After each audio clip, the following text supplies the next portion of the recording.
গতকালকে এই ম্যাথটা করতে বলছিলাম, আসলে এটা করতে। না স্যার, করিনি।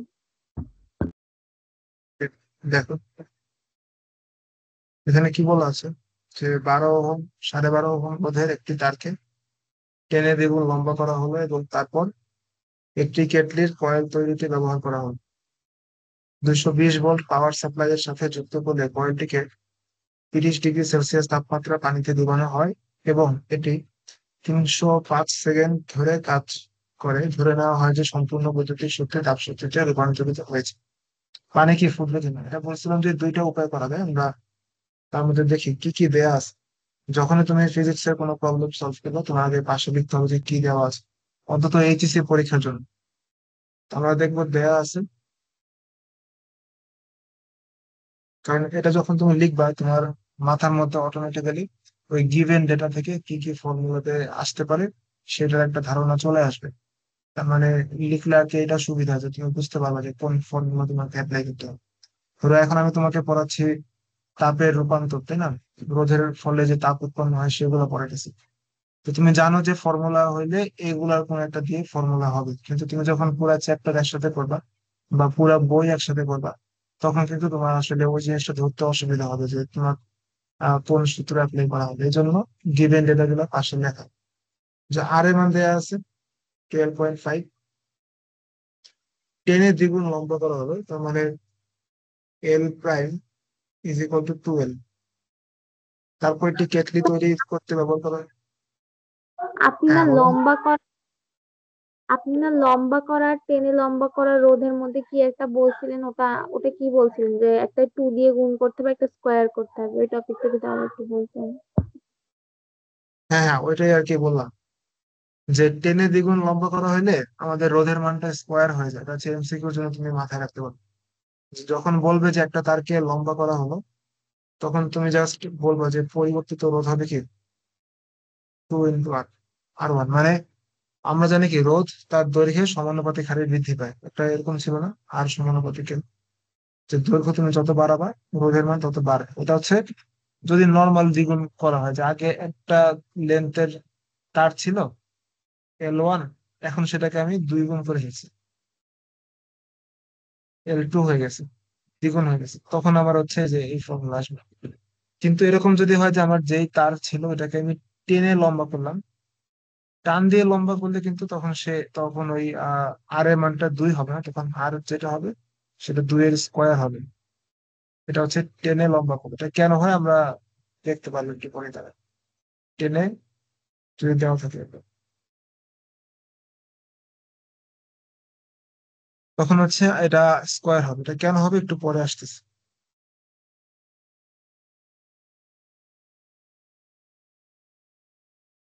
তাহলে এল যেটা সেটা কি 2 গুণ হলো, এটা পাশে ব্র্যাকেটে লিখতে পারো যে টেনে লম্বা করা হয়েছে, টেনে লম্বা করা। তারপর এটি কেটলি তৈরি করতে ব্যবহার করা হয়, যেখানে পাওয়ার সাপ্লাই ছিল 220 ভোল্ট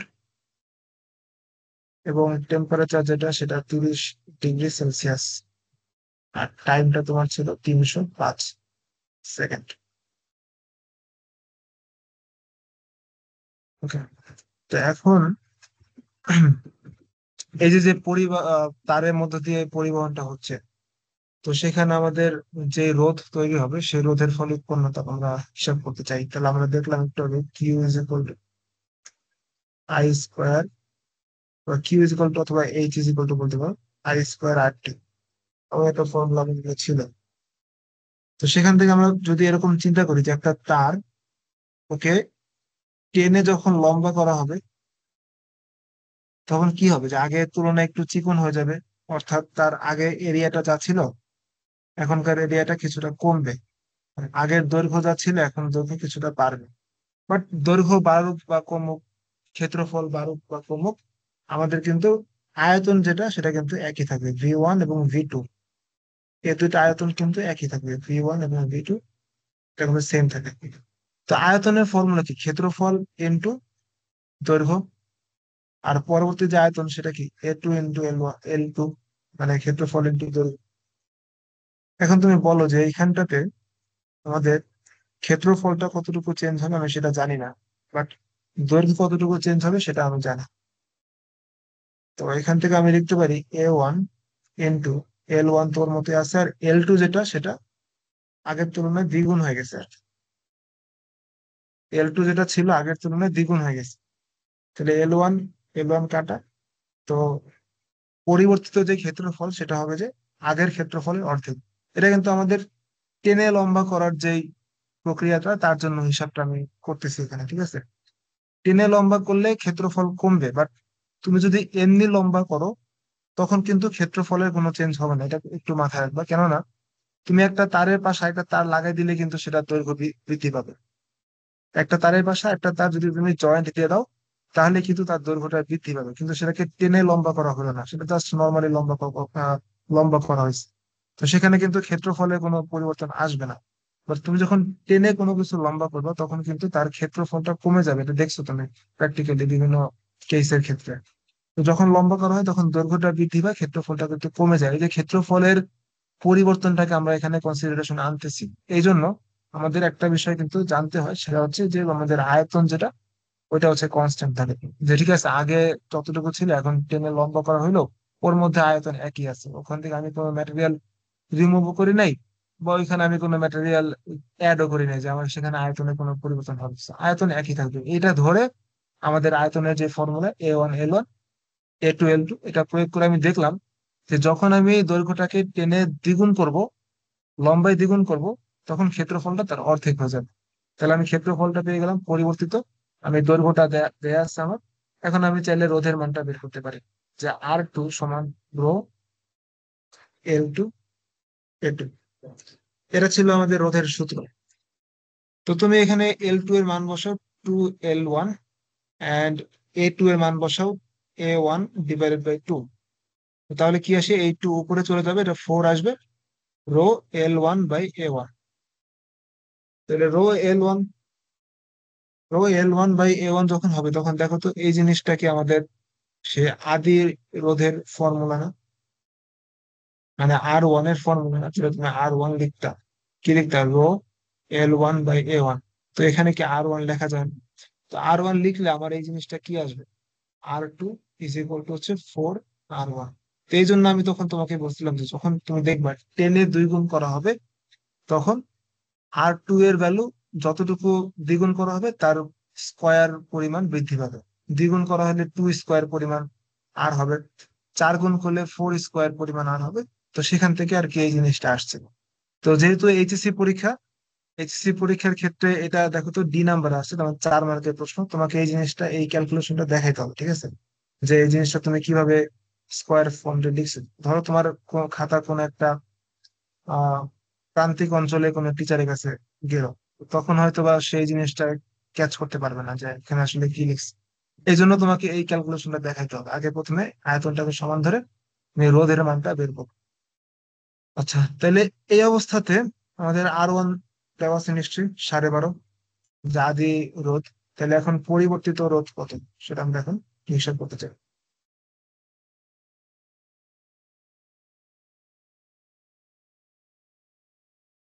তো আমরা দেখলাম আমাদের যে নতুন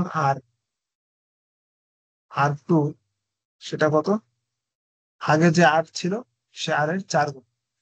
তা আগে আরটা কত ছিল, 12.5 ওহম ছিল। তাহলে এটা হিসেব করলে আমাদের আসবে 4 × 12.5 অর্থাৎ 50 আসবে। তো তুমি হচ্ছে এখানে আর এর মান, আর তো না,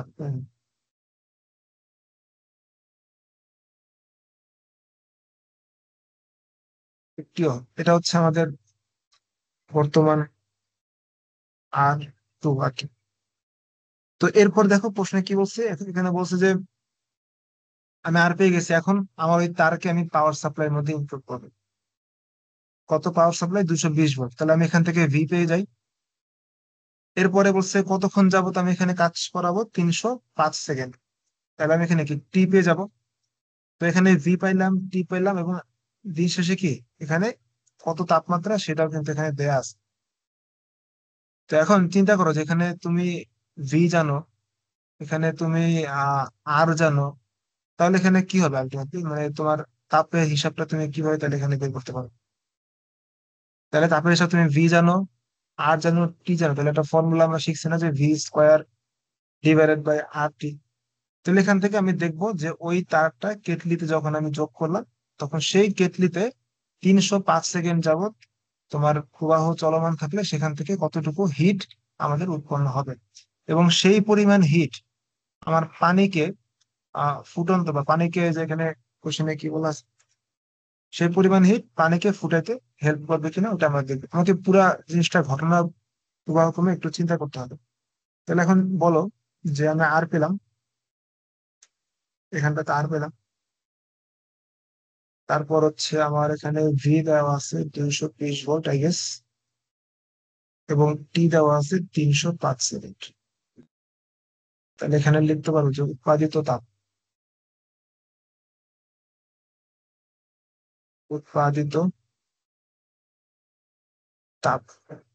এইচ দ্বারা প্রকাশ করা হয়, বা কোনো কোনো জায়গায় কিউ দ্বারা প্রকাশ করা হয়। সেটা হচ্ছে আমাদের V² / R × T। তো আমি এখানে ভি এর মান জানি 220, আর এর ভ্যালু পেলাম 50, আর টি এর ভ্যালু হচ্ছে 305। দেখো এখানে অনেকে ভুল করবে কোন জায়গায় বলো তো, এই আর এর মানটা বসাতে ভুল করবে, কেননা আর এর মানটা অনেকে 12.5 ওহম দিয়ে বসায় ফেলবে। বাট তোমার আসলে সিকোয়েন্সটা খেয়াল করতে পারবে, কিন্তু যেই তারটা ছিল 12.5 ওহমের, ওইটাকে কিন্তু কেটলিতে ইউজ করিনি। কেটলিতে ইউজ করছি কোনটা, ওই তারটাকে আমি টেনে লম্বা করলাম, তারপর হচ্ছে কেটলির কয়েল তৈরিতে আমি ইউজ করছি। তাহলে কি আমাদের রোধটা আসবে কি টেনে লম্বা করার পর তার যে রোধ, সেটা। তো এই জিনিসটাকে একটু খেয়াল রাখতে হবে।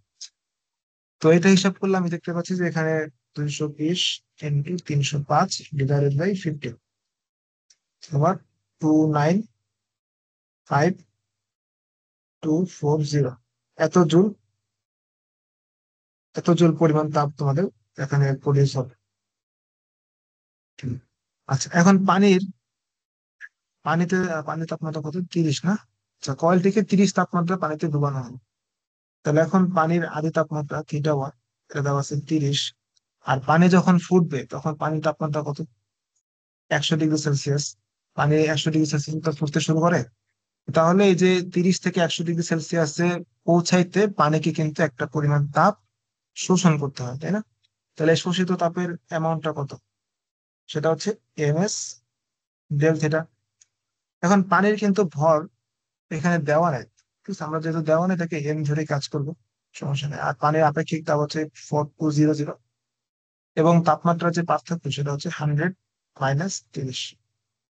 এটা আসতেছে তোমার 4200 সেকেন্ড, মানে m × 2940, এত জুল। এখন দেখো এই জিনিসটা আমাদের কি মিন করে, এখানে যে লাইনটা আমি লিখলাম, এটা মিন করে না যে আমাদের পানিকে 30 ডিগ্রি সেলসিয়াস থেকে 100 ডিগ্রি সেলসিয়াস তাপমাত্রায় পৌঁছাইতে কি পরিমাণ তাপ শোষণ করতে হবে। তো আই থিঙ্ক এটা বুঝতে পারছো যে এই পরিমাণ তাপ আমাদের প্রয়োজন হবে যদি পানিকে ফুটতে হয়, কারণ পানি কিন্তু এই পরিমাণ তাপ শোষণ করলেই সে 100 ডিগ্রি সেলসিয়াসে পৌঁছায় যাবে। 100 ডিগ্রি সেলসিয়াসে পৌঁছায় গেলে কিন্তু সে ফুটা শুরু করবে। তার মানে মিনিমাম তাকে এই পরিমাণ হিট দেওয়া লাগবে। এখন প্রশ্ন আসতে পারে যে এম এর মানটা কত। যদি এখানে তুমি এম এর মান 1 ধরো, তখন তোমার কিউ ডাব্লিউ, যেটা পানি শোষণ, পানি কর্তৃক শোষিত তাপ, সেটা কিন্তু আসে 294,000 জুল।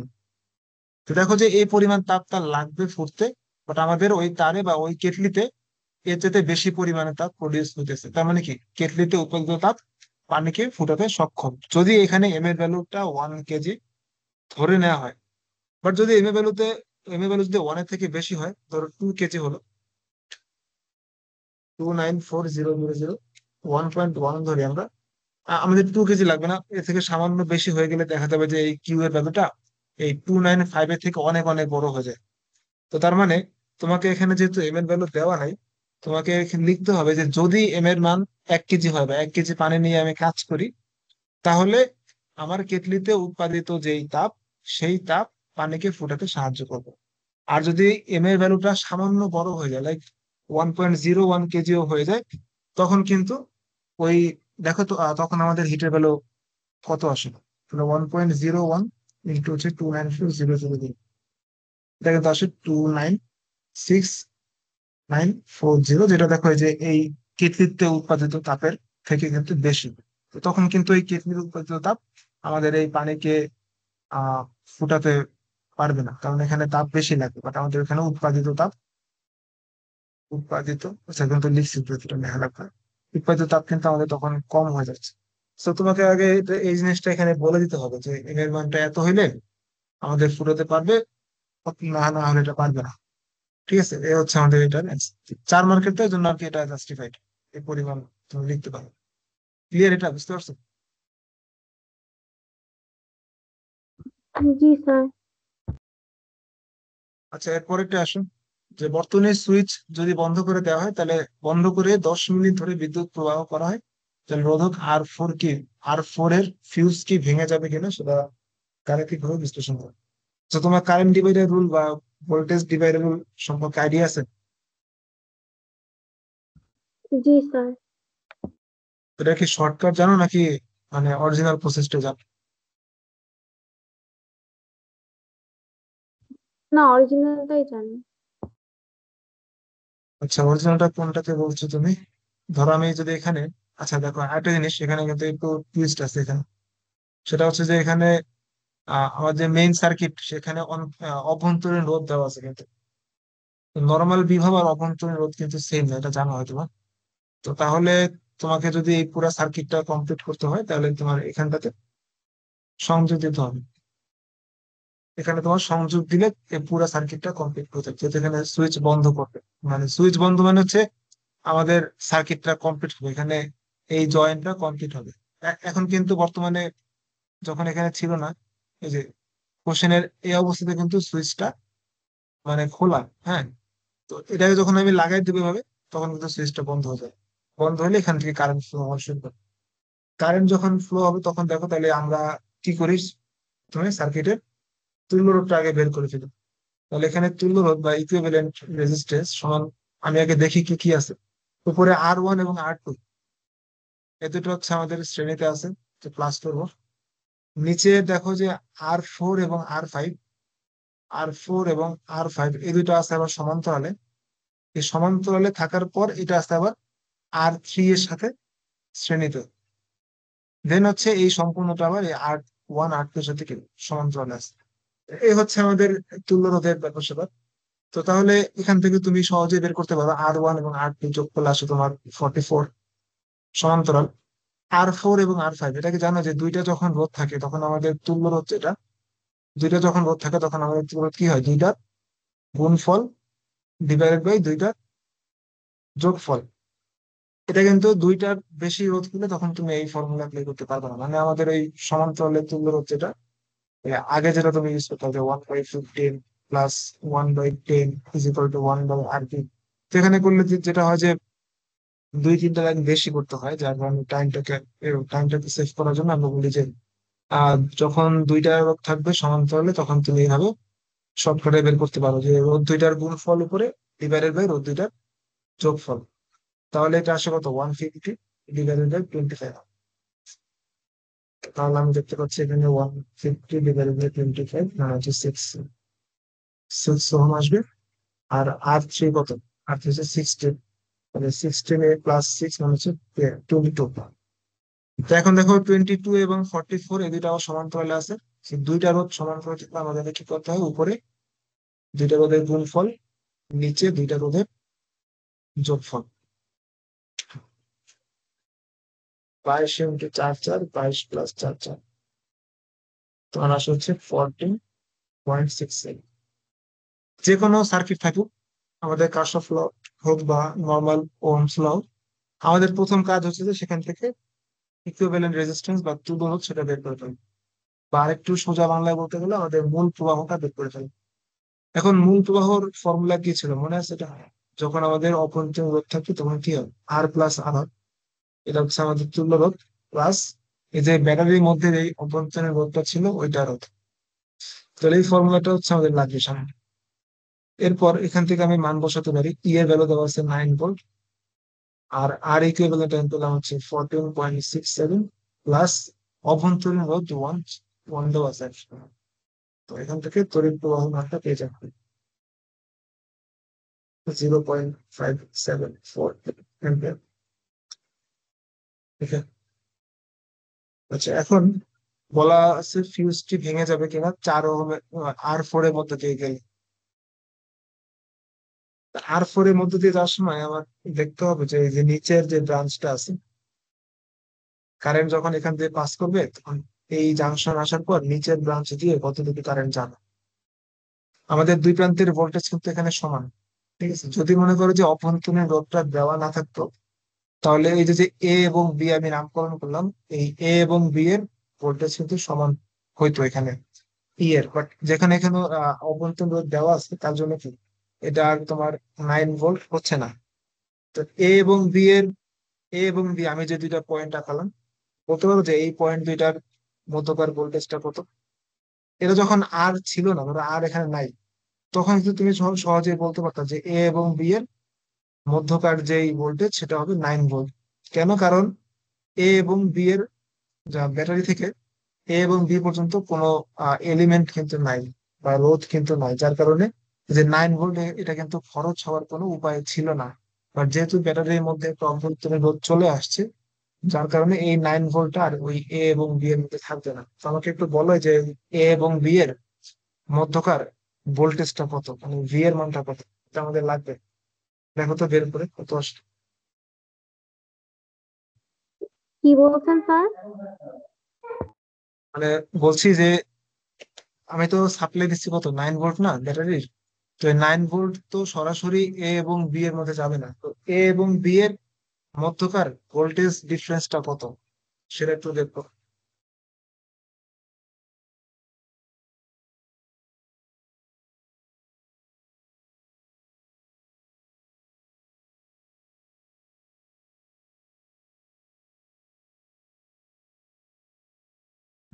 স্যার 9ই হবে না এটা?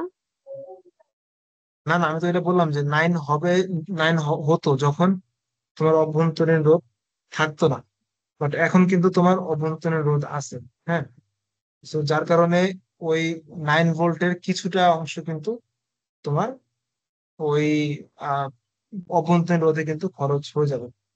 তো যার কারণে দেখা যাবে যে সেটা 9 হবে না। বাট এখন যেহেতু আহ মানে 1 চলে আসছে, সেটা 9 হবে না। এখন কিভাবে কিভাবে হইতে পারে একটু আইডিয়া কর।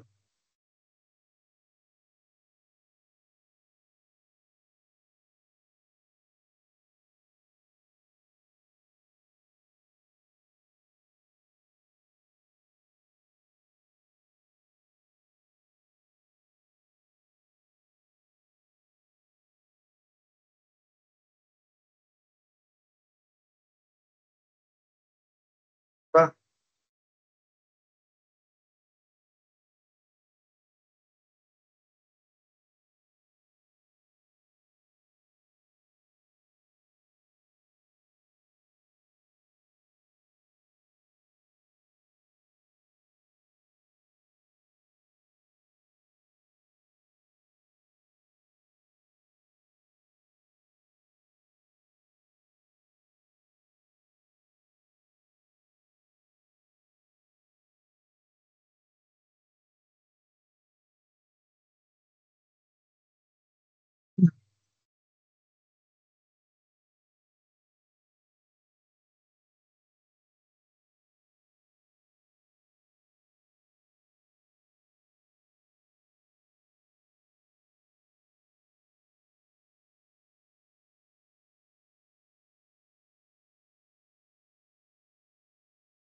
না স্যার, আমার মনে নাই।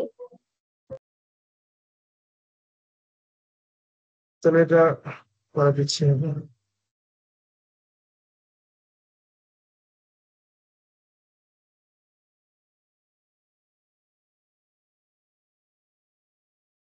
এখানে কারেন্টের ফ্লোটা আমরা কি জানি, ভি সমান আই আর, তাই না? বাট এখানে কিন্তু কারেন্ট শুধুমাত্র যে বড় আর দিয়ে পাস হবে এমন না, এটা কিন্তু আই আর এর সাথে সাথে ওই যে যে ব্যাটারির মধ্যে যে স্মল আর টুকু আছে না, ওই স্মল আর এর মধ্যে দিয়ে কিন্তু পাস করবে। তো যার যার কারণে তোমার এই যে পুরা ভোল্টেজের যে সামেশনটা, এটা তখন আমরা বলি ই। তো ই এবং ভি এর মধ্যে পার্থক্যটা কি বুঝতে পারছো? ভি হচ্ছে তোমার সার্কিটের মধ্যে যে সমস্ত রোধ গুলো আছে, সেই রোধের মধ্য দিয়ে যখন পাস করবে তখনকার ভোল্টেজ। আর ই হচ্ছে যে সার্কিটের মধ্যে যতগুলা তোমার রোধ আছে ওইগুলোর মধ্যে দিয়ে পাস তো করবে, সাথে হচ্ছে ব্যাটারির মধ্য দিয়ে যে রোধটা আছে, স্মল একটা অভ্যন্তরীণ রোধ, সেই রোধের মধ্য দিয়েও কি আমাদের যে পরিমাণ ভোল্টেজটা খরচ হয় সেটাও কিন্তু পাস করবে। তাহলে আমরা এখান থেকে বলতে পারি যে ই সমান হচ্ছে ভি প্লাস আই আর। তাহলে আমাদের লাগবে হচ্ছে ভি, যেটাকে আমরা বলতেছি যে এ এবং বি এর মধ্যেকার ভোল্টেজ ডিফারেন্স, সেটা হবে ই মাইনাস আই এর। তো ই এর ভ্যালু হচ্ছে 9 মাইনাস আই এর ভ্যালু আমি একটু আগে বের করলাম 0.574 ইন্টু, আর এর ভ্যালু হচ্ছে 1। তো এটা তুমি হিসাব করো, তুমি 8 পয়েন্ট সামথিং পাবে।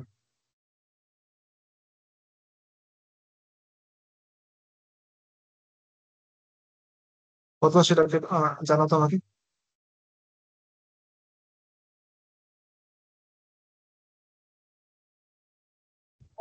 8.486। 8.485 ভোল্ট।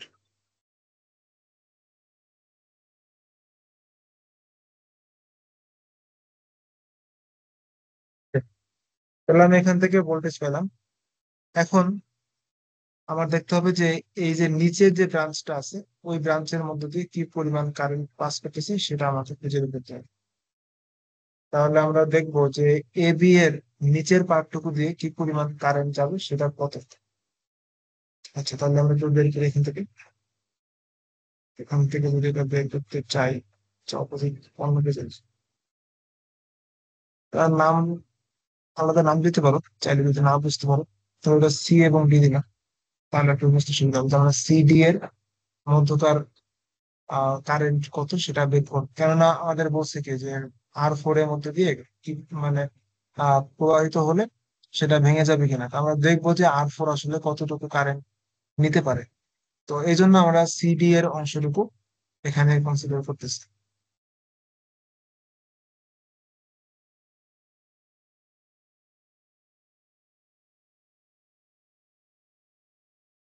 আইসিডি মানে সিডি এর মধ্যে দিয়ে যখন কারেন্ট বের করব, is equal to VCD, CD এর দুই প্রান্তের voltage divided by R CD. এটা কি বুঝতে পারছো যে আমরা সিডি এর মধ্য দিয়ে কারেন্ট বের করছি? So ICD is equal VCD divided by R CD. তো ভিসিডি কত আমি একটু আগে বের করলাম, ভি এ বি আর ভিসিডি কিন্তু একই। খেয়াল করছো এটা, ভি এ বি এবং ভিসিডি, এটা কি বুঝতে পারছো যে এই দুইটা সমান?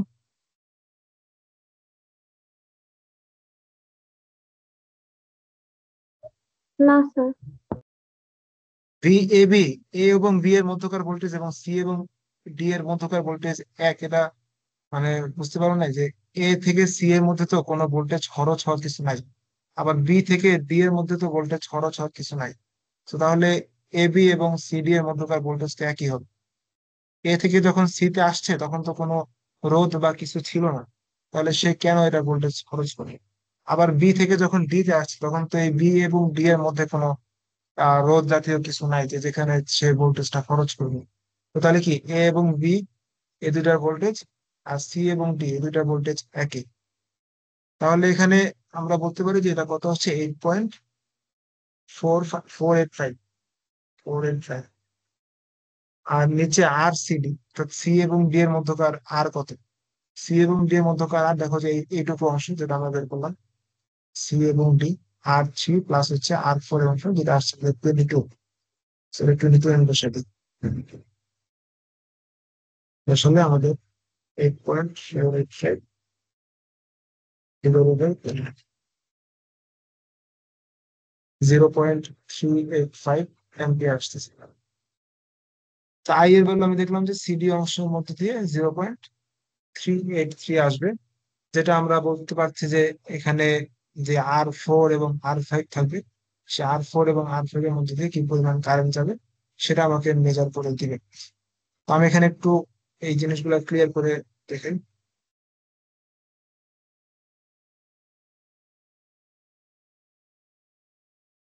এখন যখন এই সিডি এর মধ্যে দিয়ে কারেন্ট ফ্লো করবে, সিডি এর মধ্যে দিয়ে কারেন্ট ফ্লো করার সময়,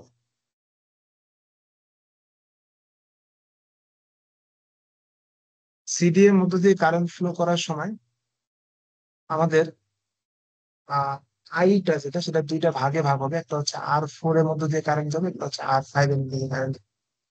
তো আমরা চাই হচ্ছে R4 এর মধ্যে দিয়ে কত কারেন্ট যাবে সেটা বের করে।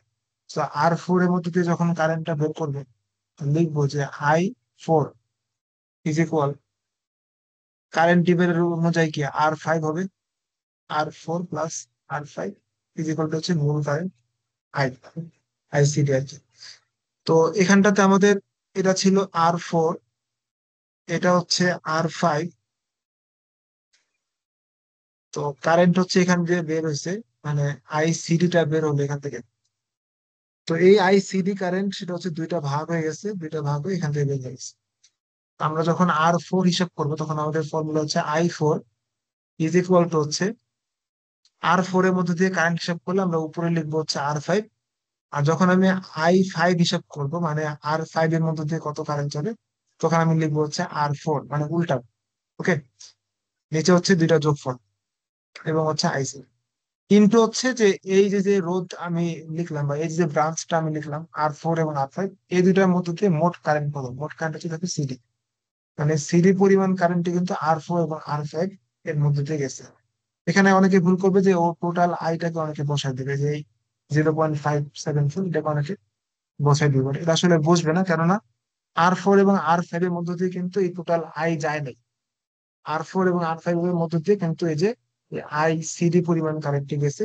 বা এভাবে বলতে পারো যে যে কারেন্ট আর কি বিভক্ত হয় বা ডিভাইড হয়, ওই কারেন্টটাকে আমি আসলে কারেন্ট ডিভাইডার বলে অ্যাপ্লাই করি। আমার কিন্তু মূল আইটা এখানে ডিভাইড হয় না, আমাদের যেটা ডিভাইড হচ্ছে সেটা কিন্তু আইসিডি পরিমাণ যে কারেন্ট, সেটা এখানে ডিভাইড হয়েছে। এই জন্য আমি এখানে পাশে আইসিডি লিখলাম।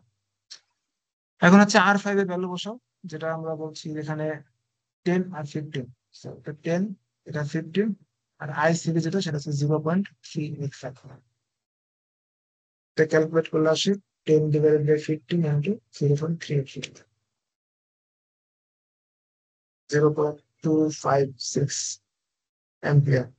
এটা হচ্ছে R4 এর মধ্যে দিয়ে কি পরিমাণ কারেন্ট গেল, সেই হিসেবটা। আচ্ছা, একটু ভুল করছি মনে হয়, 10 প্লাস 15 হবে, কারণ দুইটা যোগফল না। 10 প্লাস 15 হবে, আচ্ছা 0.154, 0.154 অ্যাম্পিয়ার। এই পরিমাণ কারেন্ট R4 এর মধ্য দিয়ে এখানে পাস করবে। তাহলে এখন দেখি যে এই 0.154 পরিমাণ কারেন্ট যদি যায় এর মধ্যে দিয়ে, তাহলে কি পরিমাণ সেখানে তাপ উৎপন্ন হয়। তাহলে H is equal two I4 R4 T। তাহলে I4 এর মান হচ্ছে 154, R4 হচ্ছে এখানে 15, এবং টি এখানে বলা আছে 10 মিনিট। 10 মিনিটকে আমরা এখানে সেকেন্ডে কনভার্ট করি, 10 × 60, 0.154 স্কোয়ার 15 × 10 × 60, 213.44 এত জুল। এই পরিমাণ আমাদের কারেন্ট উৎপন্ন হবে। আচ্ছা, এখন বুঝবো কিভাবে যেটা ভেঙে যাবে কিনা, এটা আসতে থাকবে, এটা বুঝবো কিভাবে? সেটা হচ্ছে যে আমাদের প্রশ্নটা দিয়ে দেওয়ার কথা, যে ফিউজটা কত জুল পরিমাণ তাপ সে সহ্য করতে পারে। ঠিক আছে, যদি প্রশ্নে দেওয়া থাকে অবশ্যই দেওয়া থাকবো, তাতে থাকার কোনো কারণ নাই। তো যখন দিয়ে দিবে, তো মনে করো যে যদি দেওয়া থাকে 400 জুল পরিমাণ সে হিট অ্যাবজর্ব করতে পারে, তখন তুমি দেখবো যে তোমার উৎপন্ন তাপ হচ্ছে 213, যেটা 400 থেকে খুবই কম। তার মানে ওই হিটটা সে অ্যাবজর্ব করতে পারে। আর যদি দেখো যে না 200 দেওয়া আছে, তখন তুমি বলো যে না 200 যেহেতু তার সহ্য ক্ষমতা, উৎপন্ন হচ্ছে তোমার 213, তার মানে সে আর এটাকে নিতে পারবে না, এটা ভেঙে ফেলবে বা ভেঙে যাবে। এটা হচ্ছে আমাদের এখানকার তাপের যে বিষয় হবে। বুঝা গেছে এটা?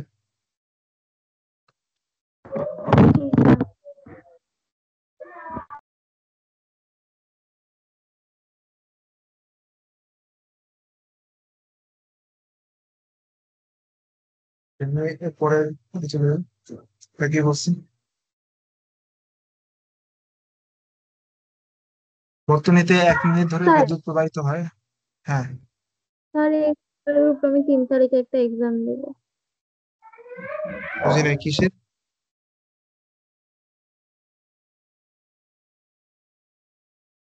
তোমার কথা বুঝতে পারি না, আবার বলো। স্যার 3 তারিখে একটা এক্সাম দিব এই চ্যাপ্টারের উপরে, তাই বলছি। 3 তারিখে? আচ্ছা ঠিক আছে, আমি জি আমাকে স্যার। 2 তারিখে একটু মনে করে দিই।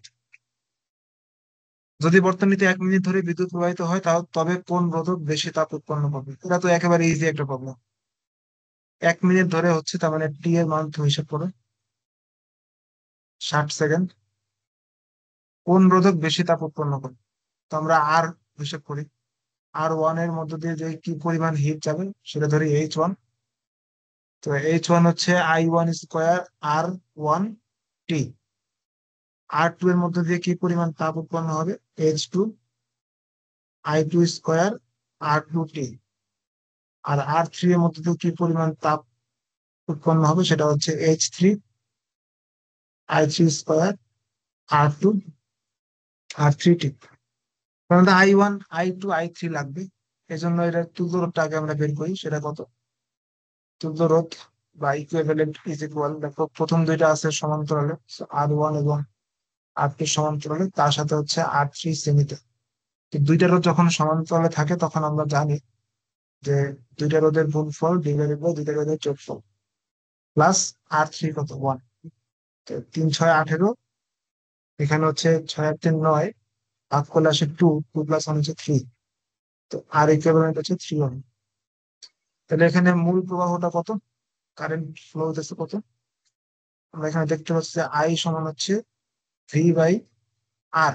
ভি হচ্ছে 12 ভোল্ট, আর তুল্য রোধ হচ্ছে 3, আই হচ্ছে 4 Ω। আই পেয়ে গেলাম, তাহলে এখন I1 কত? ওই যে কারেন্ট ডিভাইডার রুল অ্যাপ্লাই করুন। I1 বের করছি, মানে I1 কত, R1 দিয়ে যাবে। উপরে লিখবো হচ্ছে তার উল্টা, মানে R2 লিখবে। R2 হচ্ছে 3, আর নিচে হচ্ছে দুইটার যোগফল 3 + 6 ইন্টু হচ্ছে আমাদের যে মূল কারেন্ট আই সেটা। এটা আসে 3/6 আর 3 9, তার মানে 3 3 9, 1/3, তার মানে 4/3 অ্যাম্পিয়ার। সরি, এটা তো অ্যাম্পিয়ার হবে, আমি ভোল্ট লিখেছি। এটা হচ্ছে 4 অ্যাম্পিয়ার। তাহলে I2 কত হবে বলো? I2 হবে হচ্ছে আমার I1 এর মান থাকবে উপরে, I2 = যখন 2 বের করবো তখন আমরা রোধটা নিব তার উল্টোটা, মানে আর ওয়ান হচ্ছে 6, নিচে হচ্ছে 6 আর 3 9, কিন্তু আই বা মূল কারেন্ট সেটা হচ্ছে আমাদের আই বা 4। 6/9 × 4, এটা হচ্ছে 8/3 অ্যাম্পিয়ার। এটা হচ্ছে I2 হবে। তো আমরা হচ্ছে এখান থেকে দুইটা মান বের করে ফেলি। এখন তুমি একটা একটা করে মান এখানে বসো। I1 কত? 4/3, এটার স্কোয়ার। R1 কত? R1 হচ্ছে এখানে 6। এরপরে হচ্ছে আমাদের টি, টি হচ্ছে এখানে 1 মিনিট বা 60 সেকেন্ড। আবার I2 কত? 8/3, কিন্তু এখানে R2 কত? R2 হচ্ছে এখানে তোমার 3, আর কত মিনিট? 60 সেকেন্ড যাবত। আর এখানে I3 কত? I3 হচ্ছে, আচ্ছা I3 তো না, I3 দেখো হচ্ছে I3 এবং I এর মান কিন্তু সমান। এই বুঝতে পারছো কিন্তু যে I3 মানে হচ্ছে R3 এর মধ্যে দিয়ে কি পরিমাণ কারেন্ট যাবে। R3 এর মধ্যে দিয়ে কিন্তু এই যে মূল কারেন্ট আই প্রবাহিত হইতেছে, তো এই জন্য I3 হচ্ছে আমাদের আই এর সমান।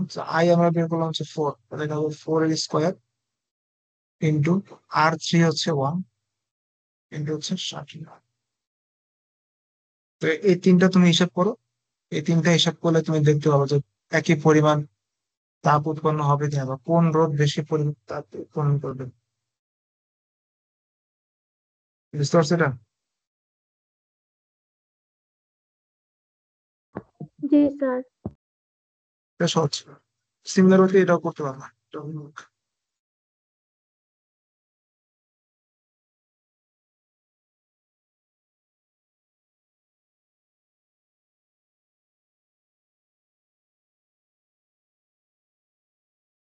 এখন আমরা আজকে নতুন টপিক করবো, সেটা হচ্ছে শান্ট, যেটা নিয়ে তোমার অনেক ঝামেলা ছিল, বলছো যে শান্ট অসুবিধা হচ্ছে। শান্ট আসলে যদি এক কথায় বললি সেটা হচ্ছে তোমার খুবই অল্প পরিমাণ একটা রোধ, অল্প মানের একটা রোধ। আমরা এতদিন যাবত রোধ করতেছি, আর এর যে কোনো ভাবে কিছু হতে পারে।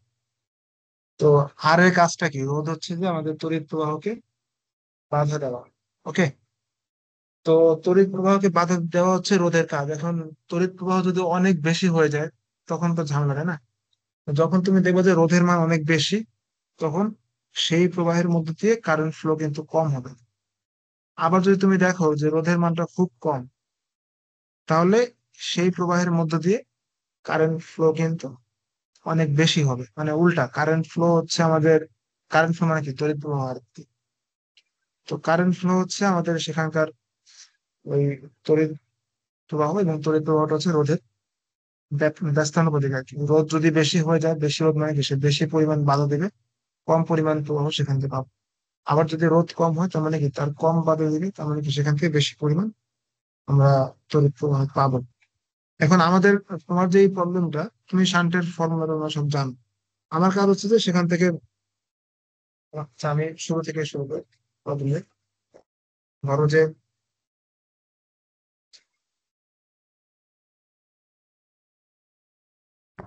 স্যার শান্তির আমার সবকিছু ঠিক আছে, কিন্তু শান্তির একটা সূত্র আছে না, S equal to R divided by N minus one, ওই সূত্রটা বুঝিনি হ্যাঁ বুঝতে পারছি। আমি। সব ওইটাই বলতেছি আর কি। ওইটা শুরু থেকে আগে বলতাম। আচ্ছা ধরো যে আমি এখানে একটা অ্যামিটার দেওয়া আছে, অ্যামিটারের সাথে মানে একটা গ্যালভানোমিটারের সাথে একটা শান্ট অ্যাড করা হবে। এই যে গ্যালভানোমিটারের সাথে একটা শান্ট অ্যাড হবে। তো তোমার, তুমি জানো যে এই শান্টটা আসলে কেন ইউজ করা হয়?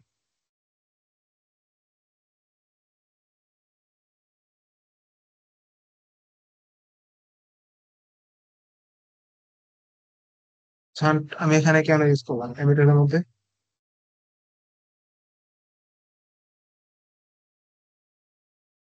হ্যাঁ, একদিক থেকে তড়িৎ প্রবাহ বেশি হইতেছে এর জন্য। আর হচ্ছে যে গ্যালভানোমিটার ওর হচ্ছে সহ্য ক্ষমতা খুব কম, বেশি পরিমাণ কারেন্ট ও নিতে পারে না। গ্যালভানোমিটার হচ্ছে এখানে খুব ইম্পর্টেন্ট একটা পার্টস আমাদের। তো দেখা যাবে যে ওকে অক্ষত রাখার জন্য ওর মধ্যে দিয়ে বেশি পরিমাণে প্রবাহ যেতে দেওয়া যাবে না, এটা হচ্ছে এক নম্বর। আর দ্বিতীয়ত হচ্ছে যদি বেশি পরিমাণে প্রবাহ না যায়, তাহলে তো আমরা আমাদের রিকোয়ার যে গুলা ছিল, যে আমাদের তো কারেন্ট লাগবে, তাই না? তাহলে তো কম পরিমাণ কারেন্ট দূষণ হবে না। একদিকে আমাদের উচ্চমানের প্রবাহ লাগতেছে, আবার আরেকদিকে কি ওই অ্যামিটারের মধ্যে দিয়ে তোমার ওই বেশি পরিমাণে কারেন্ট ফ্লো করতে দেওয়া যাবে না, এরকম একটা কন্ডিশন আছে। সো বেশি পরিমাণে কারেন্ট ফ্লো করানোর জন্য অ্যামিটারের সাথে বা অ্যামিটারের মধ্যে যে গ্যালভানোমিটার থাকে, সেই গ্যালভানোমিটারের সাথে সমান্তরালে একটা খুবই ছোট মানের রোধ ইউজ করা হয়। ছোট মানের আর ইউজ করা হয় কেন? কারণ যদি এর আর এর মানটা ছোট হয়, তাহলে কি ম্যাক্সিমাম কারেন্ট তো এখান দিয়ে চলে যাবে। ম্যাক্সিমাম কারেন্ট এই শান্টের মধ্যে চলে যাবে, বাকি অল্প পরিমাণ কিছু কারেন্ট গ্যালভানোমিটারে যাবে, যার ফলে গ্যালভানোমিটারের কোনো ক্ষতি হবে না। এটা হচ্ছে আমাদের শান্টের মূল কনসেপ্ট। তো এখান থেকে আমাদের কারেন্টের ফর্মুলা তুমি দেখছো কি কি আসে বলতো? যে গ্যালভানোমিটারের মধ্য দিয়ে, গ্যালভানোমিটার এর মধ্য দিয়ে কারেন্ট কত যাবে সেটাকে আমরা বলি আইজি। তো আইজি যখন আমরা বের করি, মানে এই যে আইজি, এটাকে আমরা বলি আই গেস। তো ওই যে কারেন্ট ডিভাইডার রুল অ্যাপ্লাই হবে, বুঝছো? যে আমাদের মূল কারেন্ট হচ্ছে আই, সেই কারেন্ট দুটা ভাগ হলো। তা আইজি যখন বের করবো, তখন আমরা ঠিক উল্টা রোধ নেব। উল্টা রোধ কোনটা? মানে আইজি যাবে হচ্ছে গ্যালভানোমিটারের মধ্যে দিয়ে, তার উল্টা হচ্ছে শান্ট, তাহলে উপরে হচ্ছে শান্টের রোধ, আর নিচে হচ্ছে দুইটার যোগফল, দুইটা রোধের যোগফল ইন্টু হচ্ছে আই। এটা ছিল আমাদের গ্যালভানোমিটারের মধ্যে দিয়ে কি পরিমাণ কারেন্ট ফ্লো করতেছে সেটার মান। তাহলে অপোজিট ভাবে তুমি বের করতে পারো যে শান্টের মধ্যে দিয়ে কি পরিমাণ কারেন্ট বের হবে। শান্টের মধ্য দিয়ে কারেন্ট, সেটাকে আমরা বলছি যে আইএস। তো আইএস যখন বের করবো, তখন আইএস এর উল্টা যে রোধটা সেটা দেবো উপরে, জি, আর নিচে হচ্ছে এস প্লাস জি। ইনটু হচ্ছে আমাদের মূল কারেন্ট আই সেটা। তো এর মাধ্যমে আমি গ্যালভানোমিটারের মধ্যে দিয়ে কি পরিমাণ কারেন্ট যাবে এবং শান্টের মধ্যে দিয়ে কি পরিমাণ কারেন্ট যাবে এটা বের করে ফেলতে পারি। এখন মাঝে মাঝে আমার দরকার পড়ে যে গ্যালভানোমিটারের মধ্যে দিয়ে আমাদের কারেন্টের মাত্রা একটু বাড়ানো, যে আমরা বলতে পারি যে ঠিক আছে আপনার অ্যাম্পলিফাই আপনার যে অ্যাম্পিয়ার সেটা তো বেশি পরিমাণে কারেন্ট সহ্য করতে পারে না, তাহলে আমি আপনাকে একটা ভালো মানের অ্যাম্পিয়ার দেই যে বেশি পরিমাণে কারেন্ট সহ্য করতে পারে। এই যে আমি অ্যামিটারের যে পাল্লা বৃদ্ধি করতেছি, অ্যামিটারের যে আমি এখানে পাল্লা বৃদ্ধি করছি, অ্যামিটারের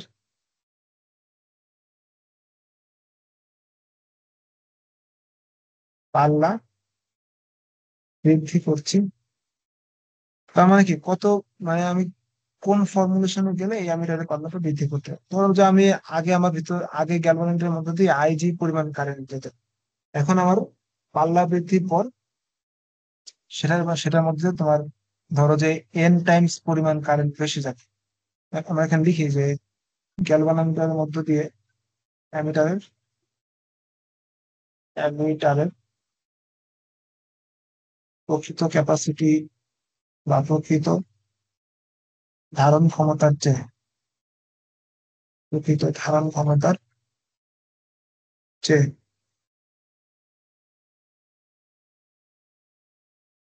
এন গুণ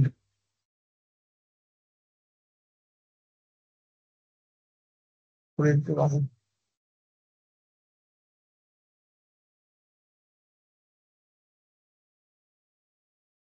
ভাগ করলে তখন আমরা বলবো আইজি বা নতুন আইজি প্রাইম সেটা হচ্ছে আগের এই এন আইজি এর সমান।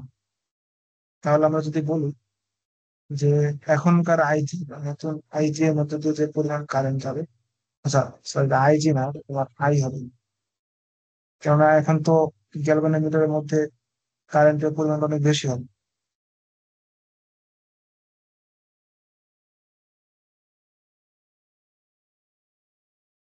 এখন হচ্ছে গ্যালভানোমিটারের মধ্যে দিয়ে যে প্রবেশ করবে কারেন্ট, সেই কারেন্টের প্রবেশের মাত্রাটা অনেক বেশি হবে, যার কারণে সেটা হবে মূল প্রবাহ কারেন্ট। তাহলে আইজি যেটা নতুন আইজি সেটা হবে কি S by S plus G into হচ্ছে I. S by S plus G into I, I মানে আমরা শিখলাম যে এন আই জি,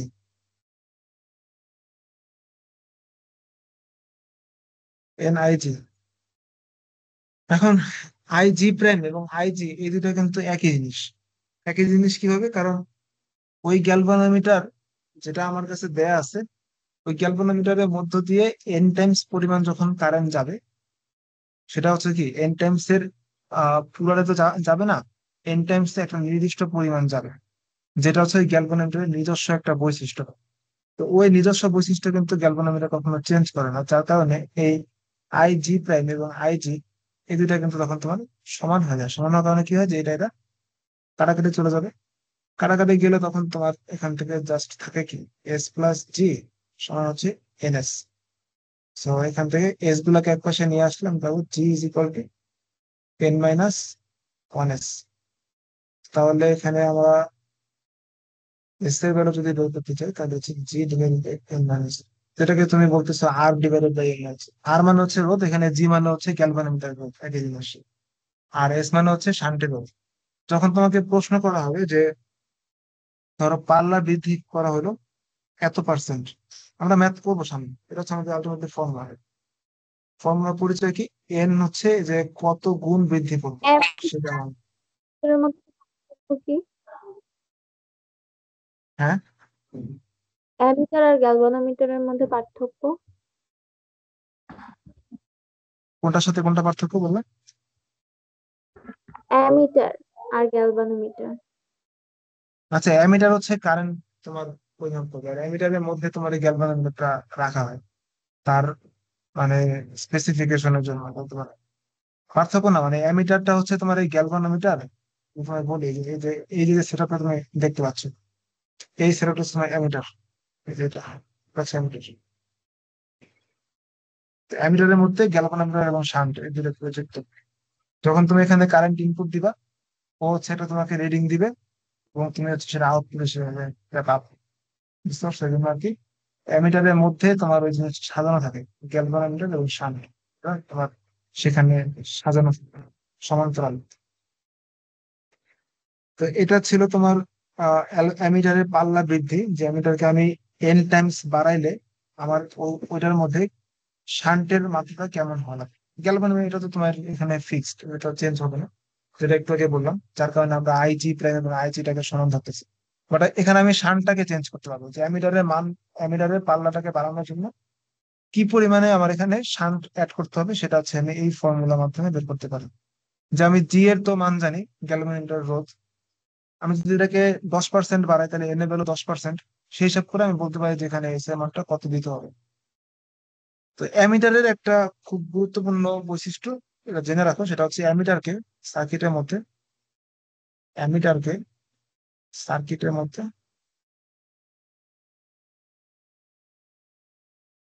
শ্রেণীতে যুক্ত করা হয়, শ্রেণীতে যুক্ত করা হয়।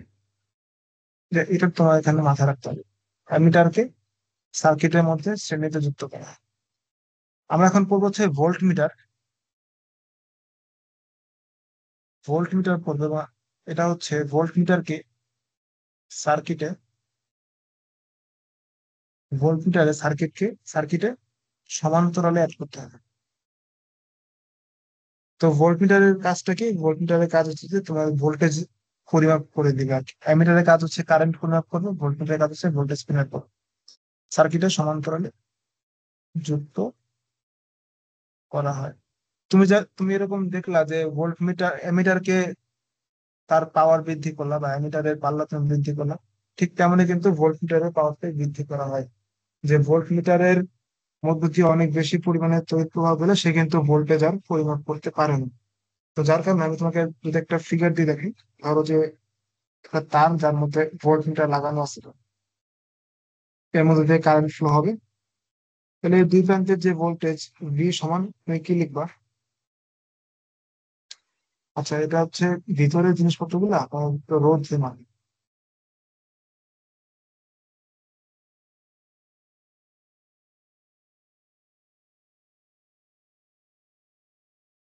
এটা হচ্ছে গ্যালভানোমিটার দিয়ে থাকে।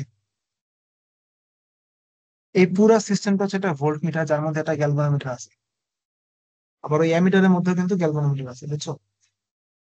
তো কাজটা কি? কাজটা হচ্ছে ডিফারেন্স। ও হচ্ছে ভোল্ট তোমাকে মেজার করে দিবে, আর ও হচ্ছে তোমাকে অ্যামিটার মেজার করতে হবে। তো তাহলে এই দুই প্রান্তের ভোল্টেজ তুমি মাপতে পারলা, এটা যে আই ইন্টু আর বা রোধ, এখানে রোধটাকে আমরা জি হিসেবে কাউন্ট করলাম। জি কি? গ্যালভানোমিটারের রোধ, গ্যালভানোমিটারের রোধ। তো এটা হচ্ছে তুমি যখন ভোল্টমিটারের পাওয়ার বৃদ্ধি করবে বা ভোল্টমিটারের মাত্রা তুমি বাড়াবে, বাট তুমি দেখলা যে না, তোমার এই ভোল্টমিটারটা বা এই ভোল্টমিটারের মধ্যে যে গ্যালভানোমিটারটা আছে, ও আসলে খুব বেশি পরিমাণে কারেন্ট নিতে পারে না, যার কারণে তোমার এখান থেকে বা এই ভোল্টমিটার থেকে তুমি ওই পরিমাণে ভালো ভোল্টেজ রিডিং তুমি এখানে পাচ্ছ না। যার কারণে তুমি কি করলা, যে এটাকে তার পাওয়ারটাকে বৃদ্ধি করলা, বা তার এই ভোল্টমিটারের মাত্রা তুমি বৃদ্ধি করলা।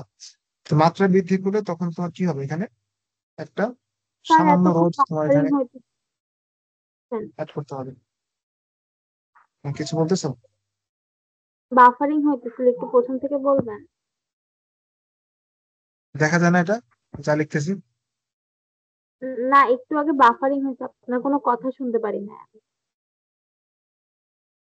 আচ্ছা, কথা শুনতে পারো না একটু আগে? জি স্যার। এখন এখনো শোনা যায় কথা? এখন শোনা যায়।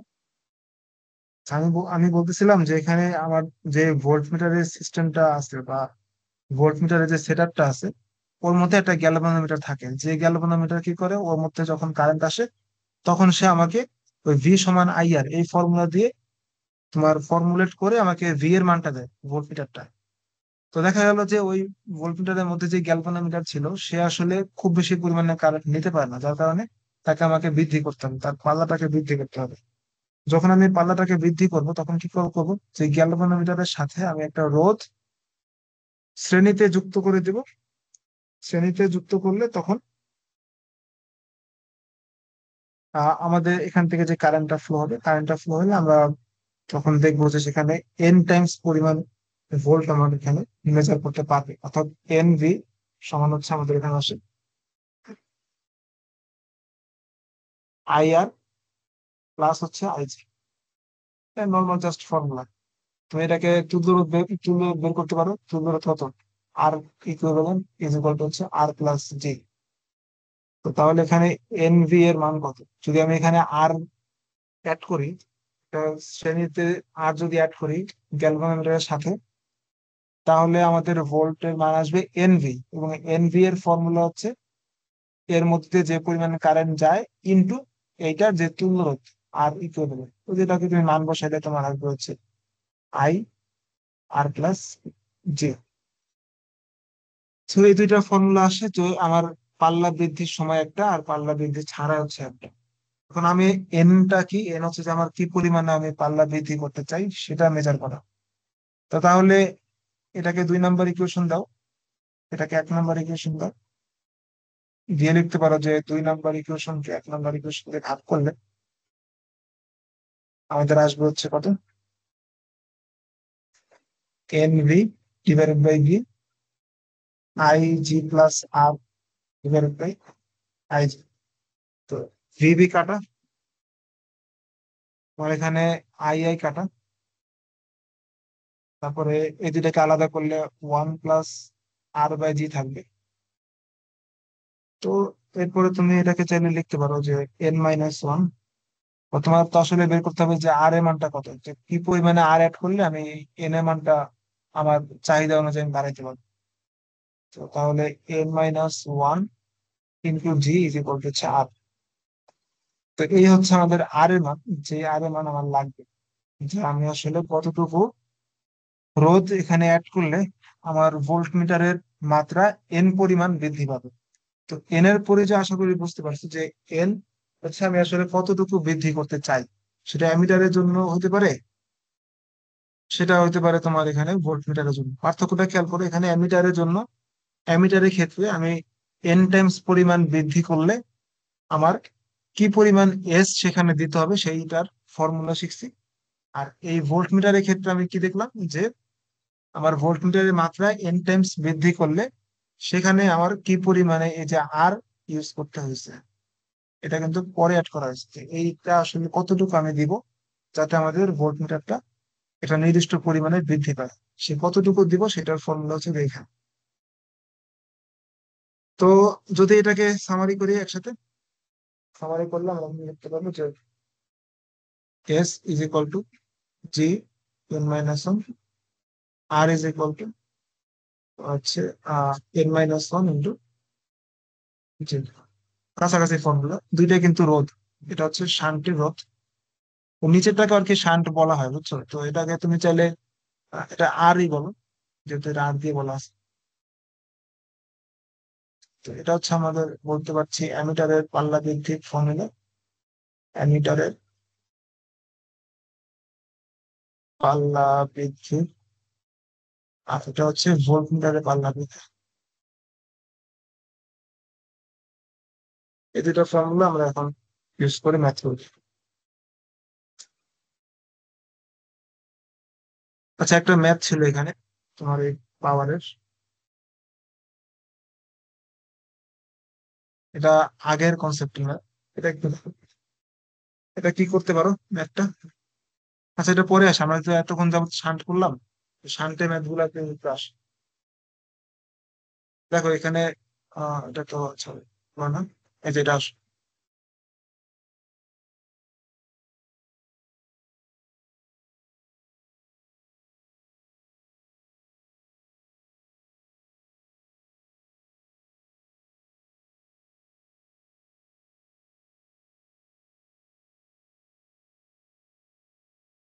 এখানে বলছে কি 33 ওহম রোধের একটি গ্যালভানোমিটারের সাথে কত রোধের শান্ট যুক্ত করলে মূল প্রবাহের 10 ভাগের 1 ভাগ। আচ্ছা, এখানে একটা মিস্টেক করছে, আচ্ছা, মূল প্রবাহের এখানে ধরো যে 1% দাও, 1% গ্যালভানোমিটারের মধ্যে দিয়ে যাবে। আবার বলি, কোশ্চেনটা হচ্ছে এরকম যে 33 ওহম রোধের একটি গ্যালভানোমিটারের সাথে, তার মানে কি গ্যালভানোমিটারের রোধ তোমার দেওয়া আছে 33 ওহম। কত রোধের শান্ট যুক্ত করলে, তার মানে এস এর মান হচ্ছে কত তুমি যুক্ত করলে মূল প্রবাহের 1% গ্যালভানোমিটারের মধ্যে দিয়ে যাবে। তাহলে মূল প্রবাহের 1% গ্যালভানোমিটারের মধ্যে দিয়ে যাওয়ার অর্থটা কি? সেটা হচ্ছে যে আইজি। আইজি মানে কি? গ্যালভানোমিটারের মধ্যে দিয়ে প্রবাহ। সেটা কত? মূল প্রবাহ হচ্ছে আই, এই মূল প্রবাহের 1%। এই জিনিসটা তোমার দেওয়া আছে পরীক্ষা প্রশ্নের মধ্যে। জি দেওয়া আছে, এস দেওয়া, এস জানতে চাইছে এবং বলছে কি যে গ্যালভানোমিটারের মধ্যে দিয়ে প্রবাহ মূল প্রবাহের 1%, এটা তোমাকে জানতে চাইছে। এখন তুমি ফর্মুলা জানো, উই নো, যে I G is equal two, যখন আমি জি এর ভিতর দিয়ে প্রবাহটা বের করবো সেটা হবে S divided by S plus G I. এখন আই জি এর মান তুমি বসাও, 1% of I, 1% of I is equal to হচ্ছে S by S G I. তো বোথ সাইড থেকে আই আই কাটা, তুমি বের করবা হচ্ছে কি এস, তাই না? তো এটাকে উল্টে দাও, 1/1% ইজ ইকুয়াল টু হচ্ছে S plus G by S. তো এস প্লাস জি কে তুমি ভাগ করে লেখো যে 1 plus G by S. Then হচ্ছে এই ওয়ানটাকে বাম পাশে নিয়ে আসুন, জি বাই এস। তোমাকে এস এস জানতে চাইছে, তো এস ইজ ইকুয়াল টু হচ্ছে জি ডিভাইডেড বাই 1/1% মাইনাস 1। তো জি এর মান তো তুমি জানো কত, 33 ওহম। সেই 33 ওহম আর নিচে হচ্ছে এই ভ্যালু গুলো মানে বসালো, 33 ডিভাইডেড বাই 1/1% মাইনাস 1। তো এটা আসলে 1/3। এস ইজ ইকুয়াল টু হচ্ছে 1/3। খুবই ইজি একটা ম্যাথ ছিল। তো এখানে দেখো যে কি দেওয়া আছে আর কি জানতে চাইলাম আমি। আইজি আমাকে দিচ্ছে, তো আইজি এর আমি ফর্মুলা এখানে ইউজ করলাম, বুঝে গেছে এটা? জি স্যার। তাহলে পরের পরেরটা আসুন। 1200 ওহম রোধের একটি গ্যালভানোমিটারের সাথে 30 ওহম রোধের একটি শান্ট যুক্ত করলাম। তাহলে আমরা আগে লিখে দিলে কি কি দেওয়া আছে। গ্যালভানোমিটারের রোধ দেওয়া আছে 1200 ওহম, শান্টের রোধ দেওয়া আছে 30 ওহম। যুক্ত করলে কত ভাগ মূল প্রবাহ শান্টের মধ্য দিয়ে প্রবাহিত হবে, বা কত অংশ মূল প্রবাহ শান্টের মধ্য দিয়ে প্রবাহিত হবে, এটা তোমাকে বের করতে হবে। এই যে এটা। তাহলে এস দেওয়া আছে উম, কত ভাগ মূল প্রবাহ। আচ্ছা, তাহলে আমরা এখন বের করি আইএস। আচ্ছা, এটা ভুল লিখছি একটু আমি, তাহলে আমাকে আইএস বের করতে বললাম, হচ্ছে কত ভাগ মূল প্রবাহ, মানে মূল ভাগের কত অংশ। বুঝা গেছে? মানে এখানে যদি বলতো যে শান্টের মধ্য দিয়ে কত প্রবাহ গেছে, এটা ছিল একটা কথা। বাট তোমাকে বলছে কত ভাগ মূল প্রবাহ শান্টের মধ্য দিয়ে গেছে, মানে মূল প্রবাহের কত অংশ তোমার শান্টের মধ্যে দিয়ে যাবে। তো আমরা লিখি আইএস ইজ ইকুয়াল টু হচ্ছে, যখন এস এরটা বের করবো তখন হচ্ছে কি G plus G divided by G plus S into হচ্ছে মূল প্রবাহ। এর এখন এই মূল প্রবাহটাকে তুমি নিচে নিয়ে আসো, আই ইজ ইকুয়াল টু কি G plus G by G plus S. G হচ্ছে এখানে 1200, এটা হচ্ছে 1200 প্লাস 30। তাহলে 1200/1200 প্লাস 30 হচ্ছে 0.97। এখন দেখো তুমি এটা কি পাইলা, আইএস বাই হচ্ছে আই ইকুয়াল টু 0.97। তাহলে এইটা দ্বারা আমি আসলে কি বুঝতে পারি যে মূল প্রবাহ, বা বাংলায় লেখো যে আইএস ইজ ইকুয়াল টু হচ্ছে 0.97 ইন্টু আই। এখন বলো এটা দ্বারা আসলে তুমি কি বুঝতেছো, যে মূল প্রবাহের 0.9 ভাগ, তাই না? মূল প্রবাহের 0.9 ভাগ। আর যদি তুমি এটাকে 100 দিয়ে গুণ দাও, তাহলে 100 দিয়ে গুণ দিলে 97%। সো আমরা বলতে পারি যে আই এর 97% প্রবাহ এই শান্টের মধ্য দিয়ে যায়, শান্টের মধ্য দিয়ে যায়। এটা সহজ ছিল। আমাদের এরপরে ম্যাথটাতে আসি। এখানে বলছে যে একটি অ্যামিটারের গ্যালভানোমিটারের রোধ দেওয়া আছে 50 ওহম। যদি 2 মিলি অ্যাম্পিয়ার প্রবাহের জন্য, আচ্ছা আমি দেখে নিবো কি কি দেওয়া আছে। গ্যালভানোমিটারের রোধ দেওয়া আছে 50, ও, 2 মিলি অ্যাম্পিয়ার প্রবাহের জন্য গ্যালভানোমিটার পূর্ণ স্কেল বিক্ষেপ দেখায়। পূর্ণ না এটা, আচ্ছা ঠিক আছে, পূর্ণ দিলে হয়। এর ভিতর দিয়ে 2 মিলি অ্যাম্পিয়ার, আইজি যেটা, সেটা হচ্ছে দেওয়া আছে 2 মিলি অ্যাম্পিয়ার। 2 মিলি অ্যাম্পিয়ার প্রবাহের জন্য পূর্ণ স্কেল বিক্ষেপ দেখায়, তবে 10 অ্যাম্পিয়ার প্রবাহের জন্য কত রোধে শান্ট প্লাগ আছে, এটা তাহলে আইজি না। এটা জাস্ট একটা স্টেটমেন্ট দিয়ে দিচ্ছে, 2 মিলি অ্যাম্পিয়ার যদি প্রবাহ হয় তখন সেটা হচ্ছে একটা বিক্ষেপ দিবে তোমার। বাট আমাকে বলছে কি, যদি 10 অ্যাম্পিয়ার যায় তার মানে অরিজিনালটা হচ্ছে 10 আইজি। আইজি ধরে সেটা সেটা 10 অ্যাম্পিয়ার পর্যন্ত 10 অ্যাম্পিয়ার না তোমার কোশ্চেনটা একটু মারপ্যাচ আছে, ভাষাগত মারপ্যাচ, আমাকে একটু বুঝতে হবে এটা। এখানে ঝামেলা করে সমস্যা হচ্ছে কি, এরা ইংলিশের প্রশ্ন যখন ওরা ওই ট্রান্সলেট করে তখন দেখা যায় যে ভাষাগুলো ওরকম বোঝা খুব মুশকিল হবে। আচ্ছা, তাহলে আমরা ন্যাচারালি করি। এটা আইজি বলছিলাম। ওকে,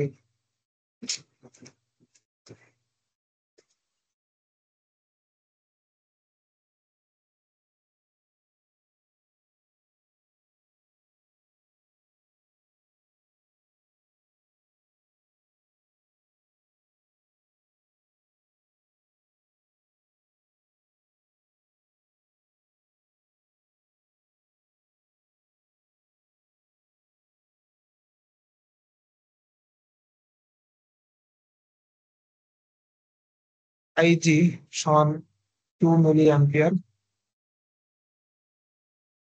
আর আই দেওয়া আছে 10 অ্যাম্পিয়ার। তো 40 সেটা তো ইজি, আবার ফর্মুলা অ্যাপ্লাই করবো। এটা করে দিচ্ছি না, কারণ গ্যালভানোমিটার রোধ দেওয়া আছে, আর 2 মিলি অ্যাম্পিয়ার প্রবাহ যদি ওর মধ্যে দিয়ে যায় তাহলে আইজি দেওয়া আছে, তাহলে 10 অ্যাম্পিয়ার হচ্ছে তার মূল প্রবাহ। মূল প্রবাহ, তাহলে কত রোধের সামনে এটা formula, IG is equal to হচ্ছে এস বাই এস প্লাস জি। এখানে তুমি এস প্রায় শুধু অজানা, বাকি সবকিছু জানো, বের করতে পারবে। আচ্ছা, এই কত মাত্রা বাড়াইতে হবে বা কত মাত্রা কমাইতে হবে এরকম কোনো প্রশ্ন দেখতেছি না আসলে।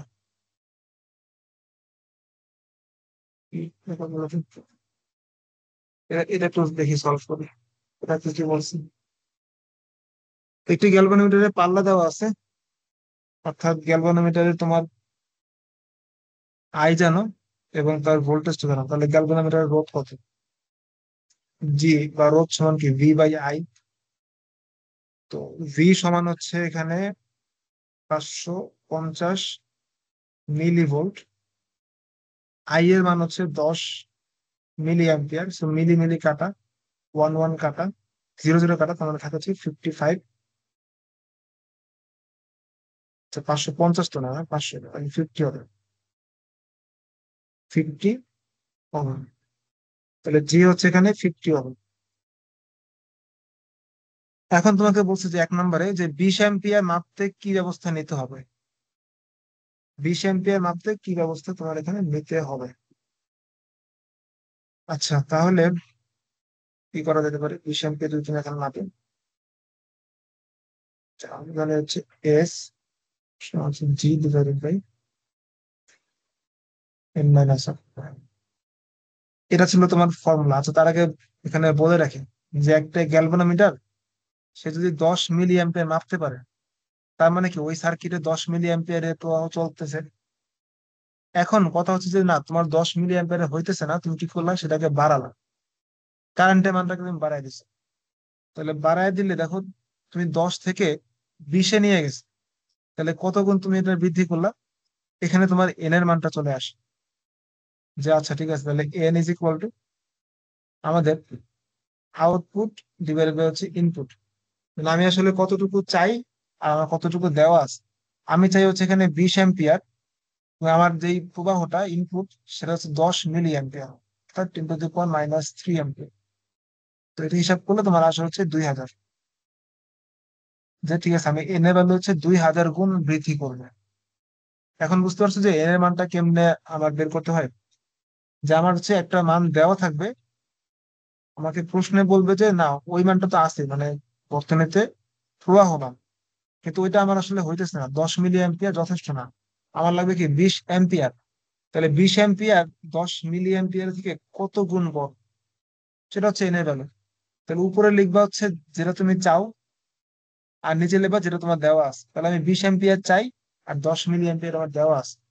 তাহলে এন এর ভ্যালু হচ্ছে 2000। তাহলে এখন তুমি জি এর মানগুলো বসো, 50, নিচে হচ্ছে 2000 - 1। তাহলে এটা এটা কত আসে, 50/2000 - 1। তোমার আসবে হচ্ছে 50/9।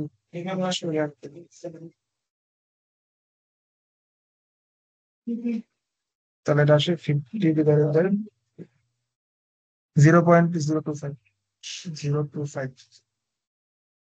এত ওহমের রোধ আমাকে এখানে ইউজ করতে হবে, বুঝা গেছে এটা? শান্টের পাল্লা বৃদ্ধি, সরি অ্যামিটারের পাল্লা বৃদ্ধি।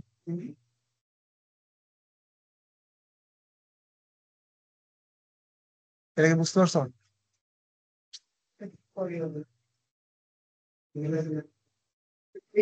জি স্যার। আবারও বলি, যখন তুমি এন এর ভ্যালু বের করবা, তখন লিখবা হচ্ছে যেটা তুমি চাও উপরে সেটা, আর তোমার যেটা দেওয়া আছে সেটা। আমরা সেকেন্ড এক্সাম্পলটা দেখি, তাহলে একটু ভালো করে ক্লিয়ার হবে। সেকেন্ড ধরো 440 ভোল্ট মাপতে, তাহলে তোমার হচ্ছে ওই ভোল্ট মিটার মাপতে পারে হচ্ছে কত, 500 মিলি ভোল্ট, তাই না? 500 মিলি ভোল্ট সে মাপতে পারে। But তুমি আসলে চাচ্ছ কত, 440 ভোল্ট। তাহলে এন এর মান কত? তুমি যেটা চাও সেটা হচ্ছে 440 ভোল্ট, তোমার যেটা দেওয়া আছে 500 500 মিলি ভোল্ট। তাহলে এন এর ভ্যালু আসবে কত, 440 / 500 × 10⁻³ 440 500 × 10⁻³ এটা আসে 808, 880।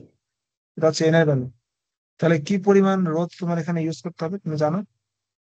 আর ইজ ইকুয়াল টু n - 1 × জি। তো এখান থেকে তুমি দেখতে পাচ্ছ যে আর ইজ ইকুয়াল টু হচ্ছে তোমার 880 - 1, জি এর ভ্যালু হচ্ছে 50।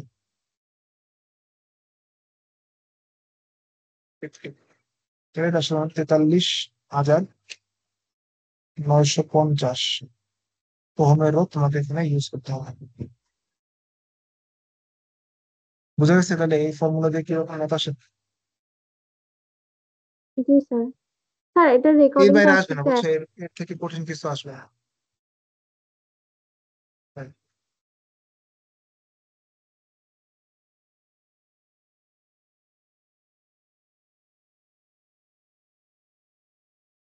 দেখো তো এই ম্যাথটা পারো কিনা।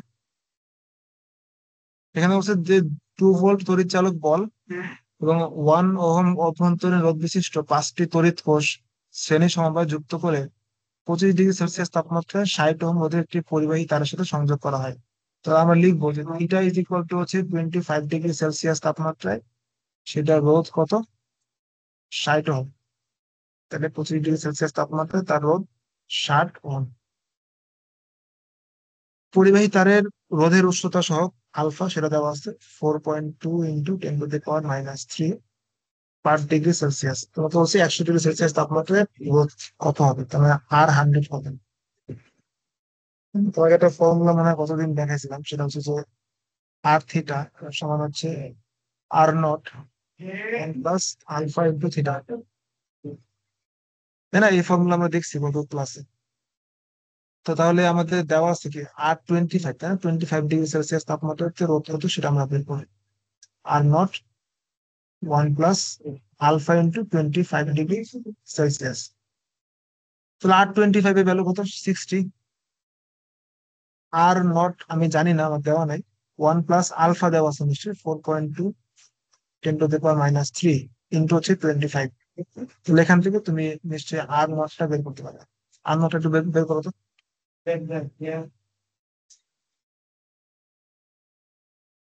R0টা বের করলে এখানে কত আসে,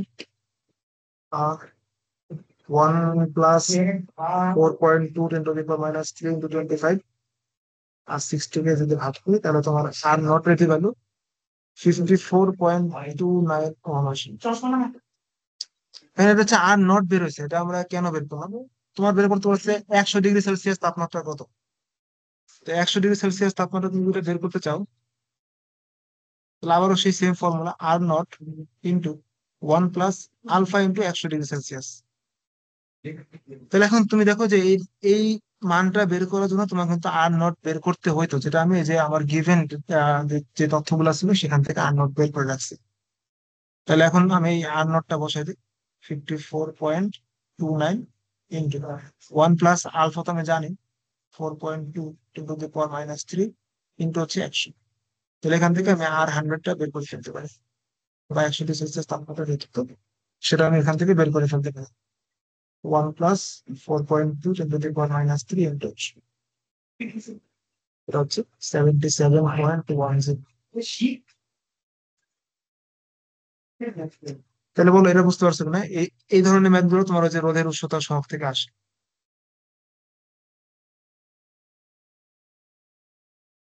বুঝছো এটা? জি হ্যাঁ, এগুলো জি সহজ। এর পরেরটা দেখো, এর পরেরটা এর পরেরটা হচ্ছে তোমার ইঞ্জিনিয়ারিং অ্যাডমিশনে এমসিকিউ, তুমি এটা অহরহ পাবা। ইঞ্জিনিয়ারিং অ্যাডমিশনে এমসিকিউ তে পাবা, ডিইউ অ্যাডমিশনে এটা মাস্ট পাবা হচ্ছে তোমার রিটেন এক্সামে, এবং এইচএসসি তে এটা তুমি ওই গ নম্বরে এই কোশ্চেনটা পাবে। এটা হচ্ছে এতটা ইম্পর্টেন্ট। এটা কেন ইম্পর্টেন্ট আমি তোমাকে হিন্টস দেই, হিন্টস আমি এটা করে দিই। সেটা হচ্ছে সাধারণ তাপমাত্রা, মানে 25 ডিগ্রি সেলসিয়াস তাপমাত্রায় যেটা দেওয়া আছে, এটা তারের রোধ R25। তুমি সবসময় এভাবে লিখবে যখন এই ধরনের ম্যাথ আসবে, ওই কোন তাপমাত্রা রোধ বের করবা সেই তাপমাত্রাটা হচ্ছে রোধের নিচে উল্লেখ করে দেবে, যেমন R25 ডিগ্রি সেলসিয়াস, এটা হচ্ছে কত, 65। এরপর বলছে কি যে 200 যুদ্ধ হলে, আচ্ছা, এর ফলে তারের তাপমাত্রা 250 ডিগ্রি সেলসিয়াস উন্নতি হয়। প্রথম তারের কয়েলের দৈর্ঘ্য হচ্ছে আলফা দেওয়া আছে। বাকি যে ইনফরমেশন দেওয়া আছে ওগুলো আমাদের আসলে এই কোশ্চেনের জন্য না। তো আলফা ভ্যালু দেওয়া আছে 4.5 × 10⁻³ পার ডিগ্রি, সেলসিয়াস। আমাকে কোশ্চেন করছে যে 250 ডিগ্রি সেলসিয়াস তাপমাত্রা রোধ কত সেটা বলো। আচ্ছা, এটা তোমার একই না?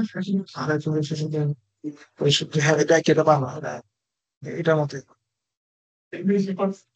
এটার মতোই, হ্যাঁ এটার মতোই। তো এটা ওরকম না, এরকম আসছে। তাহলে R50 ফর্মুলা বসাও, R25 ডিগ্রি সেলসিয়াস তাপমাত্রার ফর্মুলা বসাও, R naught 1 + alpha into 25 degree Celsius. তুমি দেখতে পাচ্ছ যে এখানে তোমার আর নটটা জানা নাই, আর নট বের করে আনতে হবে এই যে এখান থেকে, এই গিভেন ডেটা থেকে তোমাকে আনতে হবে। R25 degree Celsius is equal to R naught 1 + alpha into 25 degree Celsius. তাহলে এখান থেকে আর নটটা বের হয়ে আসে কত, 25 degree Celsius 1 + alpha into 25 degree Celsius. Then তুমি হচ্ছে এখানে কি বসাবা, R25 ডিগ্রি মান তুমি জানো 65, আলফার মান তুমি জানো 4.5 × 10⁻³ এই মানগুলো বসালে তুমি আর নটের মান পাবা। সেই আর নটা তুমি এখানে বসাবা, বসালে তুমি আলফার মান জানো, সেটা জানা মান। তো সেখান থেকে তুমি R25 ডিগ্রি সেলসিয়াসের যে ভ্যালু সেটা বের করতে পারবে। মানে এক্স্যাক্টলি আগেরটা মতো। ক্লিয়ার? বুঝছো এটা? জি স্যার।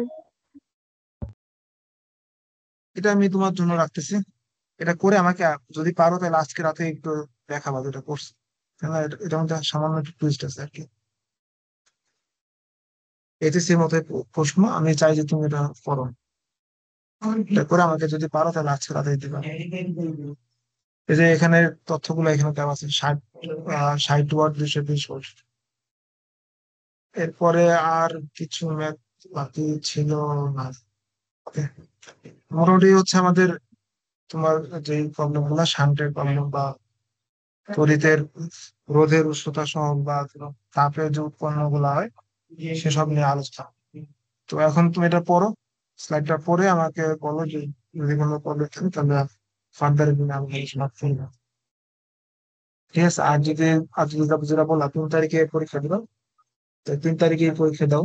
আমি 2 তারিখ মনে নাও থাকতে পারে, তাহলে আমাকে 2 তারিখে সন্ধ্যার দিকে, মানে এই যে এই টাইমটাতে আমাকে একটু স্মরণ করে দিও যে পরীক্ষা নেওয়া থেকে। ওকে। জি স্যার। ঠিক আছে, তাহলে আজকে এখানে রাখি।